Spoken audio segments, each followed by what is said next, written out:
हमारे विभिन्न ज्ञानवर्धक कार्यक्रम देखने के लिए आप हमें अभी सब्सक्राइब करें, बेल आइकन को प्रेस करें ताकि आप देख सकें हमारा कार्यक्रम सबसे पहले।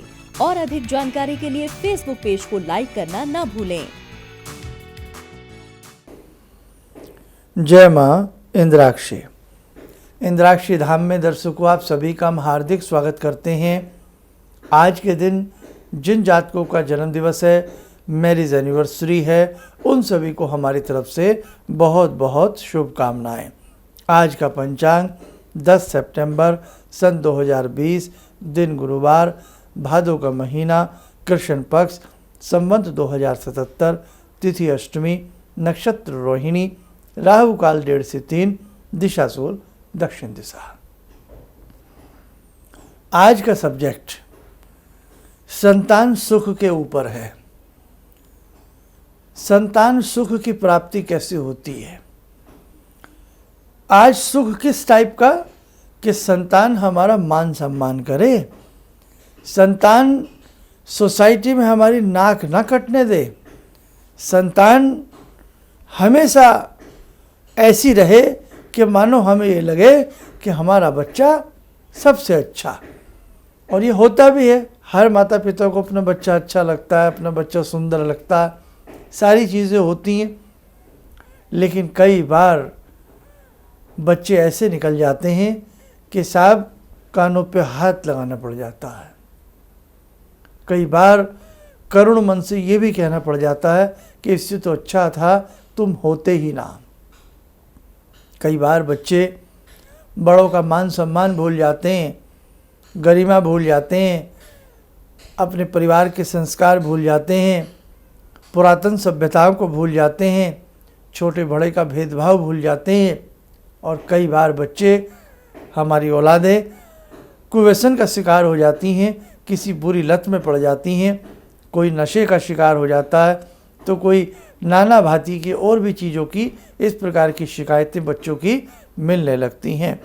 तो आइए दर्शकों, आज हम इस प्रकार के सब्जेक्ट आपके लिए प्रस्तुत करते हैं कि हम बिगड़ी हुई संतान को कैसे राह पर लाएं, कैसे हम बिगड़ी हुई संतान को सही करें और जीवन में भगवान से ऐसी प्रार्थना करें कि हे प्रभु, आपकी कृपा से हमारा बच्चा लायक बने, हमें भी अपनी संतान के सुख की प्राप्ति हो, हमें भी अपने संतान के होने का एहसास हो। तो आइए, ऐसी स्थिति में हम क्या कर सकते हैं। सबसे पहली बात, बच्चे की जन्म पत्रिका का पंचम भाव क्या कहता है। आपका बेटा, यदि आपको ऐसा लगता है कि साहब वो बात नहीं है, कहीं कुमार्ग पर भटक गया है, राह भटक गया है, बात को सुनता नहीं है, रात को देर से आता है, रात भर जगता है, नाना भांति की समस्याएं संतान को लेकर भी कई बार जीवन में कौंध जाती हैं, तो मेरी यही राय है कि आपके बच्चे की जन्म पत्रिका का पंचम भाव क्या कहता है, आपके बच्चे की जन्म पत्रिका का तनुभाव प्रथम भाव क्या कहता है। ये दोनों ही चीज़ें ऐसी हैं, किसी मर्मज्ञ व्यक्ति को ज़रूर दिखाएं ताकि उन्हें दिखा करके पता लग सके कि भाई पंचम भाव किस चीज़ का होता है। पंचम भाव बुद्धि विवेक का होता है, ताकि कोई मर्मज्ञ एस्ट्रोलॉजर उस चीज़ को पढ़े, अरे इसके बुद्धि विवेक में तो विपरीत ग्रह बैठे हैं, इसके तो चंद्रमा मन के स्वामी होते हैं, चंद्रमा बड़े ही कमज़ोर हैं, और हथेली में जो चंद्र रेखा होती है वो भी बिल्कुल डूबी हुई है, कटी हुई है। तो ऐसी स्थिति में ये आपकी बातों को सुनेगा भी नहीं, और सुनेगा तो खामोशी से सुनेगा, लेकिन उस पर अमल नहीं करेगा। कई बार बच्चे हूँ हाँ करते रहते हैं, लेकिन फिर भी वो चीज़ नहीं करते हैं जो माँ बाप चाहते हैं।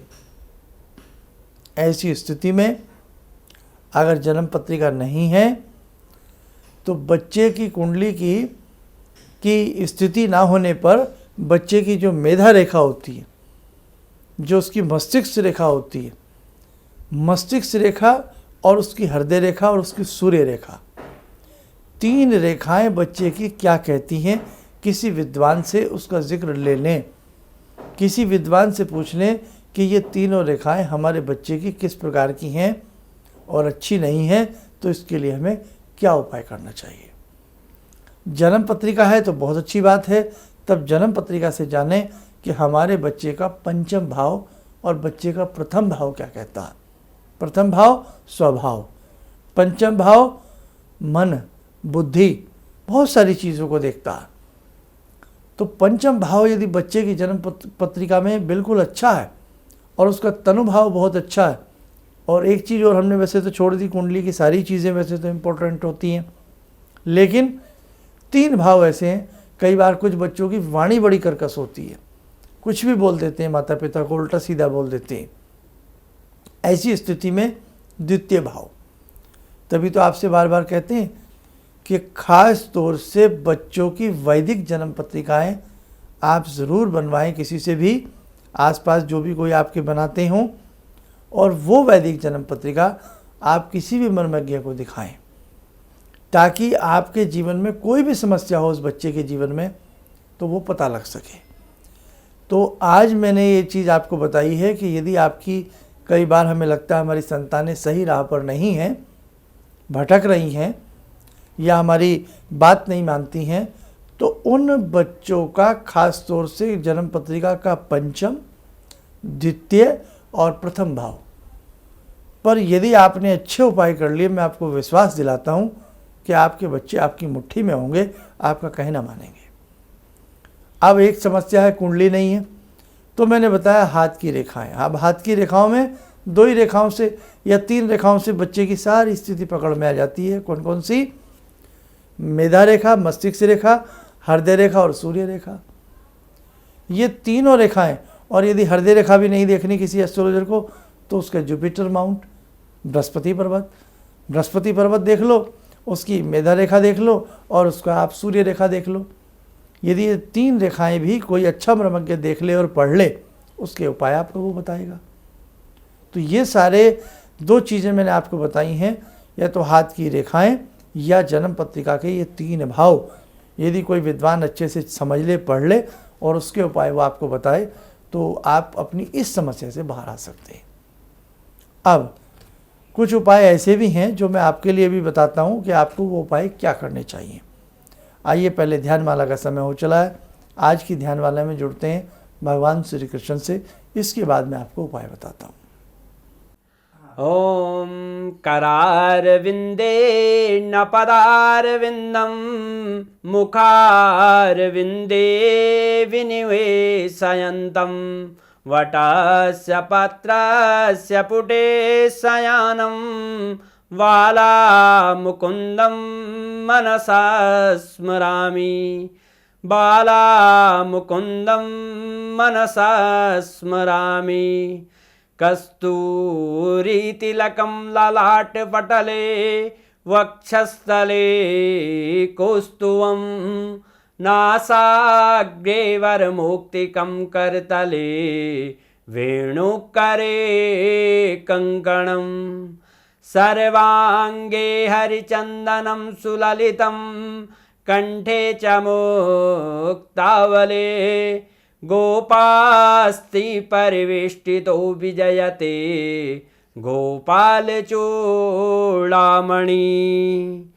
शान्ताकारं भुजगशयनं पद्मनाभं सुरेशं विश्वाधारं गगनसदृशं मेघवर्णं शुभांगं लक्ष्मीकान्तं कमलनयनं योगवृद्ध्यानगम्यं वन्दे विष्णुं भवभयहरं सर्वलोकैकनाथं। कवच बना लें, ध्यान करें, बाके बिहारी का आशीर्वाद सबके ऊपर बरस रहा है।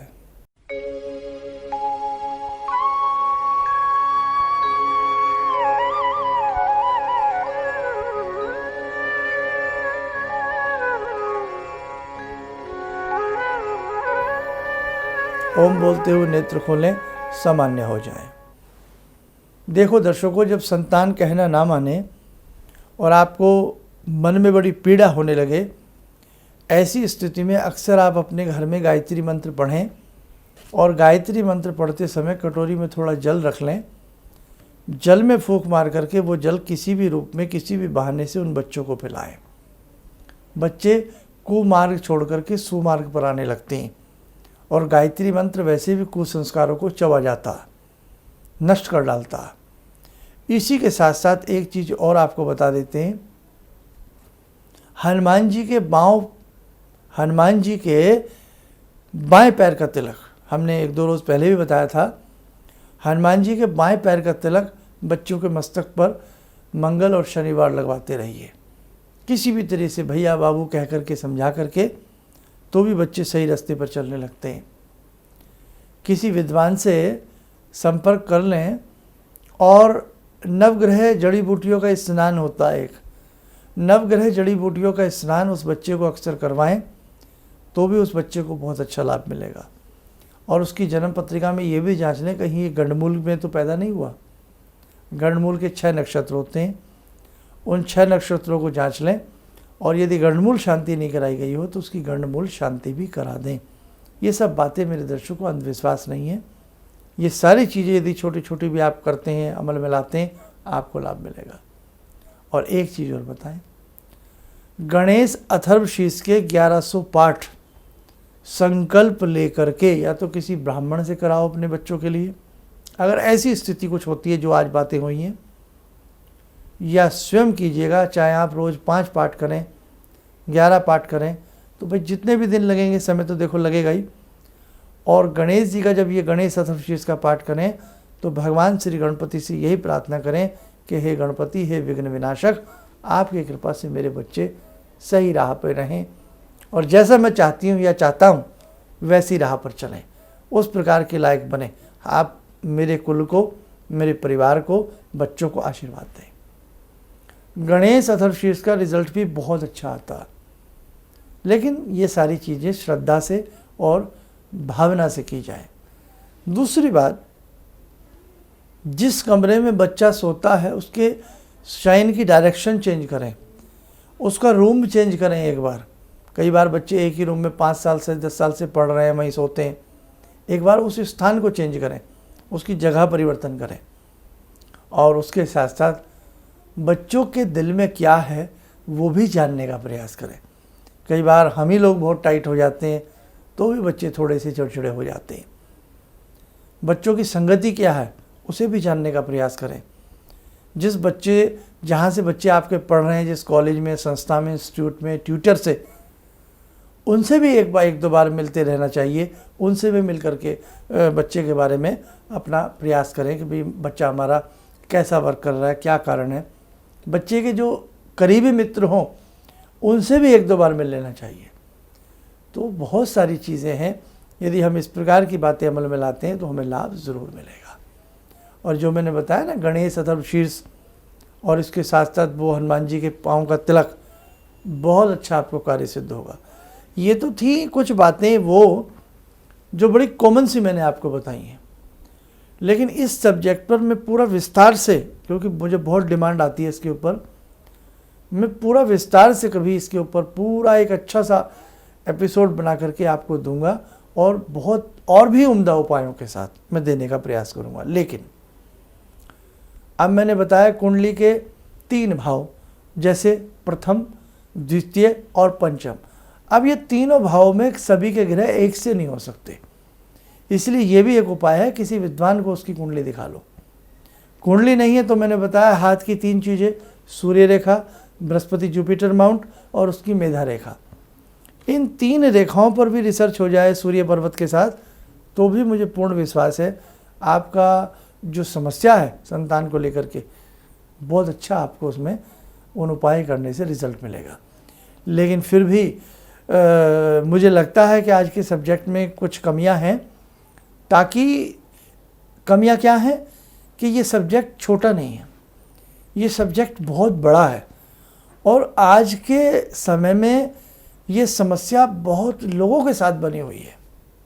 हम तो अक्सर, आप लोग कॉल अपॉइंटमेंट लेते रहते हैं, कभी कुंडली हमसे बनवाते रहते हैं, कभी सब समस्याएं ये सामने आती है। फिर आपके कमेंट्स भी हम लोग कई बार पढ़ते हैं या हमें हमारे संस्थान में हमारे स्टाफ से पता लगता है। तो ये एक बहुत बड़ा आज का सब्जेक्ट बन गया है कि संतान को लायक कैसे बनाएं। तो दर्शकों, आज जो मैंने उपाय बताए फिलहाल आप इतने में ही समझौता करें, और मैं इस सब्जेक्ट को कभी पूरे विस्तार के साथ दूंगा ताकि आपको और अच्छा लगे। इन्हीं शब्दों के साथ हम अपनी वाणी को विराम देते हैं। जय माँ इंद्राक्षी। आपने कहा कि शरीर में कोई परेशानी हो, दैहिक दैविक भौतिक तापा, राम राज नहीं काहू व्यापा। इसके बाद मैंने उसका जप शुरू किया और धीरे धीरे मेरे को अच्छा लगने लगा। और मैंने कहा कि अब पंडित जी से कैसे जुड़ूं, क्या जुड़ूं। तो मैंने कहा कैसे करूं। मैं बोली ईश्वर अगर सही है, माँ भगवती की मेरे पर कृपा है, तो ज़रूर मेरा कोई ना कोई रास्ता निकलेगा। तो ये सारी चीज़ें मेरे को ईश्वर की कृपा से आपका साथ मिला और मेरे अंदर की श्रद्धा थी जो मैं आपसे जुड़ी सनातन धर्म के प्रति। और हमने जहाँ जन्म लिया है उस धरती के ऋण को हमको अदा करना है, इसलिए आपके चरणों में मैं। किसी भी समस्या के समाधान के लिए मिले प्रसिद्ध हस्तरेखा एवं वास्तु विशेषज्ञ प्रोफेसर धर्मेंद्र शर्मा जी से। नोट: शिविर में भाग लेने हेतु एवं व्यक्तिगत रूप से मिलने के लिए कॉल करने का समय सुबह 10 बजे से शाम 6 बजे तक। हमारे विभिन्न ज्ञानवर्धक कार्यक्रम देखने के लिए आप हमें अभी सब्सक्राइब करें, बेल आइकन को प्रेस करें ताकि आप देख सकें हमारा कार्यक्रम सबसे पहले। और अधिक जानकारी के लिए फेसबुक पेज को लाइक करना न भूलें।